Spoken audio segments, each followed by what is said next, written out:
Picture this. You're living in a small town, and for 16 years, everyone has been haunted by the exact same mystery. A mother literally vanishes into thin air. She leaves behind her baby in the backseat of a car, and her husband instantly becomes the permanent prime suspect. Sounds like a classic true crime setup, right? Well, today in this explainer, we're diving deep into Holly Jackson's completely wild thriller, The Reappearance of Rachel Price. We are going to break down this incredibly cinematic story, piece by piece. We'll get into the hidden clues, the really dark character psychology, and the absolute jaw-dropping twists that make this feel exactly like you're watching a gripping true crime documentary unfold right in front of you. If you think you know where this story is heading, trust me, you absolutely don't. Okay, right off the bat, I want you to burn this specific quote into your memory. Help. My name is Rachel Price. We are being kept by Patrick Price in a red truck.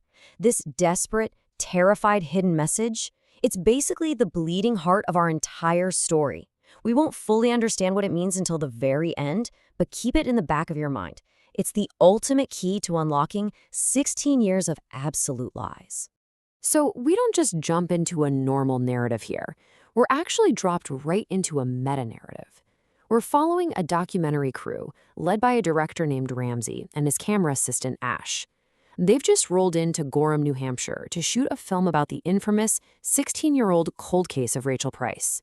And right now, they're interviewing Rachel's daughter, Belle. Belle is now 16 herself, which is, the exact number of years her mom has been missing. And Belle absolutely hates this. She hates the cameras, she hates those bright orange softbox lights glaring in her face, the fuzzy boom mic hovering over her. She just hates dragging up the past. But she's doing it for one reason, to finally clear her dad Charlie's name, once and for all. Let's trace how this impossible scenario actually builds. 16 years ago, security cameras catch Rachel walking away from the Moose Mouse Coffee House holding baby Belle.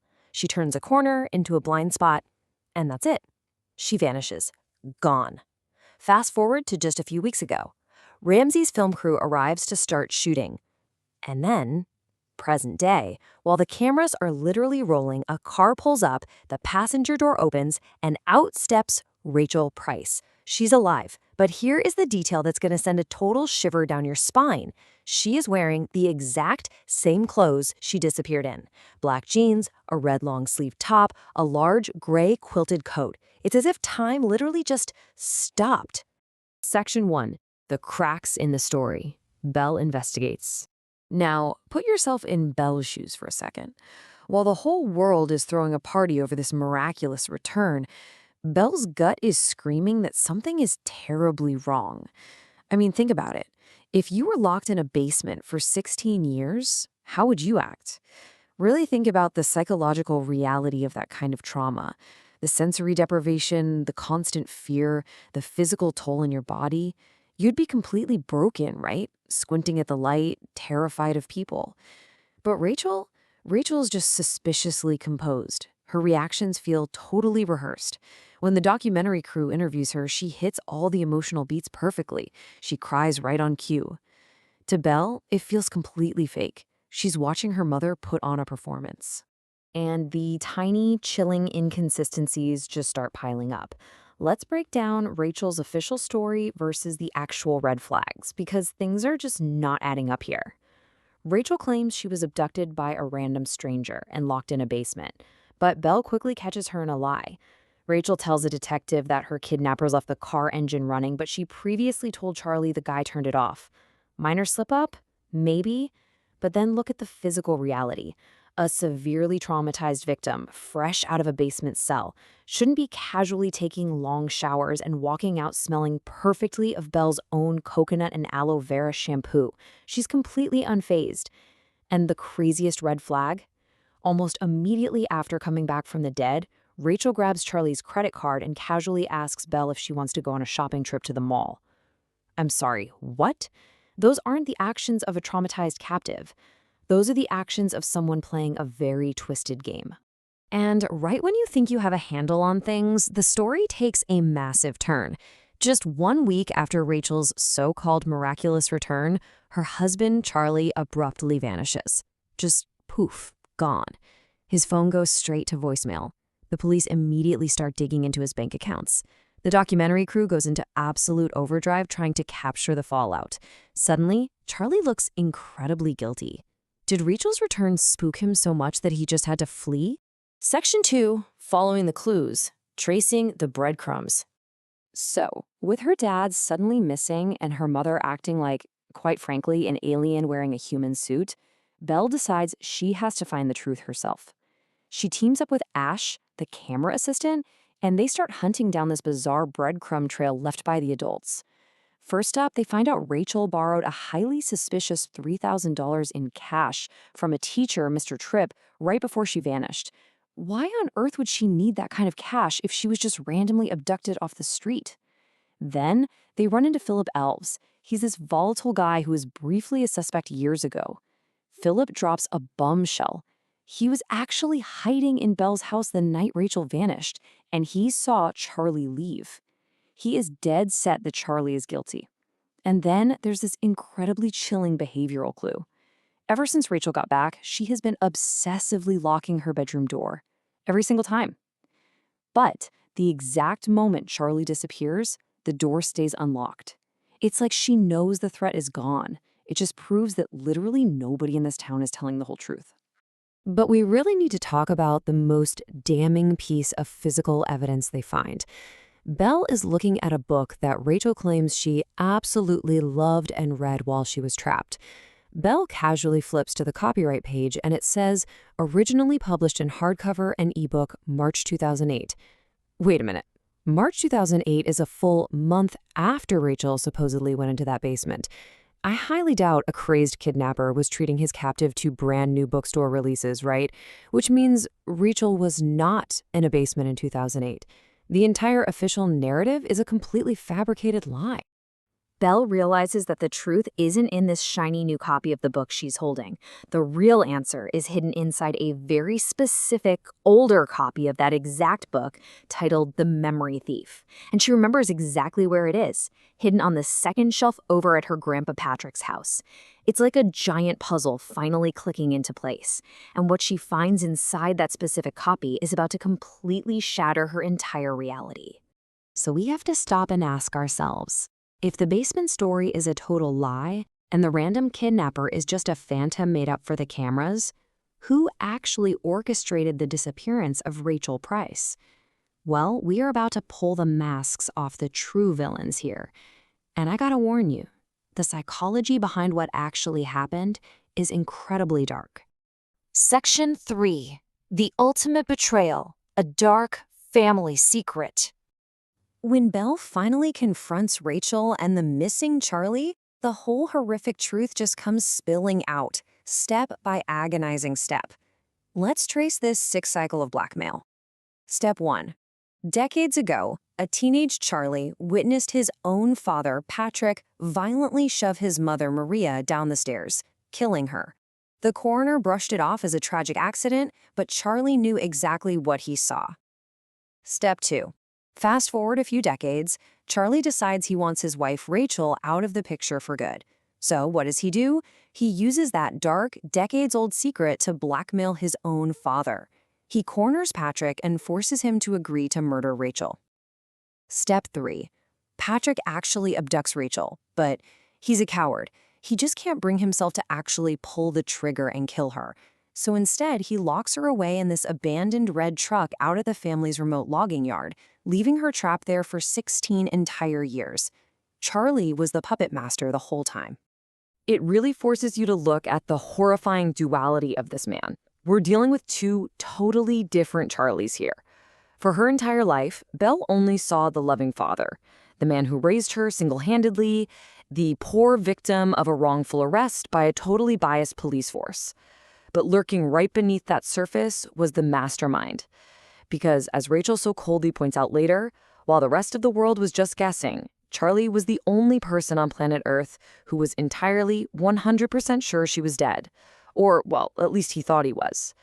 He literally orchestrated the murder of his own wife, and then casually played the role of the grieving, targeted husband for a decade and a half. And that brings us to the real reason for Rachel's reappearance. Why come back now? It wasn't just about finally escaping. Oh no, it was about cold, calculated, deeply personal revenge. When Rachel got out, she didn't just run to the cops and have Charlie arrested. That would be too easy. She captured him. She locked him away in the exact same manner she was locked away.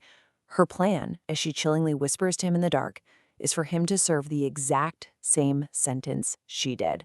15 years, 5 months, and 25 days. She just looks at him and says, "You've done 13 days.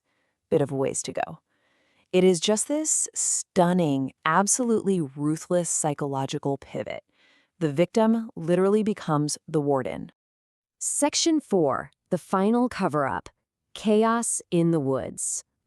Okay, remember way back at the beginning when I told you to remember that note? Let's decode it now. The desperate note didn't say, "I am being kept." It explicitly said, "We are being kept." Rachel was not alone in that freezing red truck for 16 years. You see, she was pregnant when Patrick locked her away. She gave birth inside that truck. The child that everyone in the family raised as Belle's quirky cousin, Carter, the girl who was mysteriously adopted by Uncle Jeff, is not her cousin at all. Carter is Rachel's daughter. Carter is Belle's little sister. Jeff actually found them years ago, but he couldn't bring himself to free Rachel because he was terrified of the family blackmail blowing up. So he took the baby out of the truck to raise as his own. Just think about the crushing psychological weight of that betrayal. Knowing your own family kept you locked in a box while literally raising your child right next door, it's just staggering. All of this tension finally boils over in a chaotic, deadly confrontation out in the woods. Charlie gets loose and makes a desperate run for it, screaming and begging his brother Jeff to help him. But Jeff finally snaps out of it and turns his back on the monster his brother has become. And in that frantic, terrifying moment, trying to survive and end this 16-year nightmare once and for all, young Carter takes action. She pushes Charlie, and he falls to his death. It's brutal. It's shocking. To some people watching, it's perfect poetic justice. But to the eyes of the law, that is straight up murder. But you have to see what Rachel does next. Without even hesitating for a single second, a mother's fierce instinct overrides everything else. To protect her daughter from spending her life consumed by guilt or rotting in a prison cell, Rachel instantly absorbs the crime. She looks around, processes the bloody scene, and fabricates a brand new narrative right on the spot. Charlie killed Jeff, and I killed Charlie.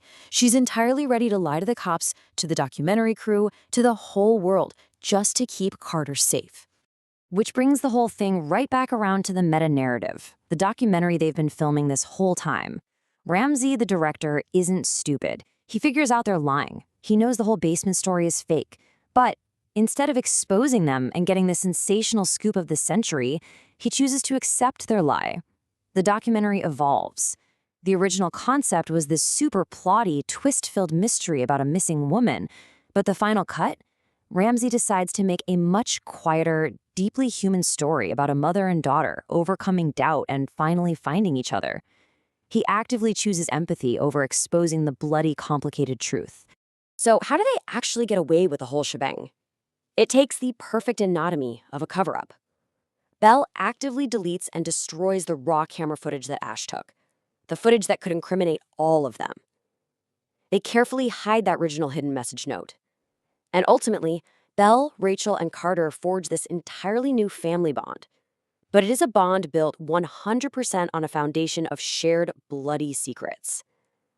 They aren't just united by blood anymore, they're united by the massive crimes they're all hiding together.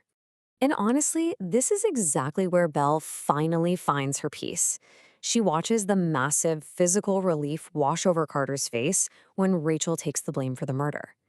Belle realizes that her mother's final, huge lie isn't malicious at all. It's an act of profound, desperate protection. It shields Carter from being completely consumed by darkness. As Belle puts it, it's a truth she didn't have to know. Belle can forgive all the lies, all the deception, because they serve a much higher purpose, protecting the little sister she didn't even know she had. Which leaves us with this final, really haunting question to chew on. Rachel Price lied about her disappearance. She lied about a fake kidnapper. She literally lied about murder. But she did all of it to punish a complete monster and to save her daughters. So I leave you with this.